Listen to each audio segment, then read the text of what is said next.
often, when we talk of abuse in relationships, it's mostly the physical, Yes. the assaults. There's always also the emotional abuse. And the verbal. Yes. The verbal is even more terrible. So, how should one deal with it? Abuse in relationship? I think it depends at what level the abuse comes in. If it comes in the initial stages, then please run. You don't need to take it. You know. So if it is in the early days and you discover that he doesn't even have to touch you, you discover the person has a violent temper, then you have a decision to make. You either let him know that, my dear, you can't speak to me like this again. The next time you speak to me like this is off. He either rises up to it, or if he repeats it, I told you, it's off. Unfortunately, we tend to have this tendency in Ghana where once a relationship begins, we don't think it is an option to call it off. You know, we don't think it's an option to call it off. We don't realize that when we are dating, we haven't as yet married.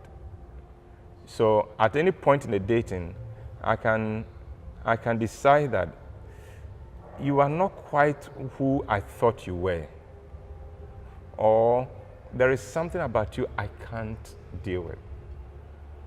I've pointed out to you, you are struggling with it, so let's go our separate ways. We often don't do that. So depending on what point it comes, you call it off.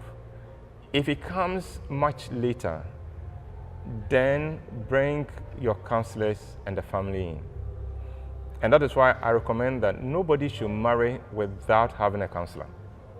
Because the idea of the counselor is he's not going to teach you how to marry, but he becomes somebody who you could go back to call both of you to order. So when you go for counseling, you've held yourself accountable to somebody who can call you and say, "Don't for bra, why if you say no?" Do you understand me? And you can't say, "Don't." No, you can't say that because you came to me for counseling. You got me to put my integrity on the line for the two of you. You know, so I would say that get counseling before you marry. Don't marry in secret. Let the community, let your people, let his people get involved, so that when there's an issue, your people can go to his people and lodge a complaint and getting them to hold him accountable.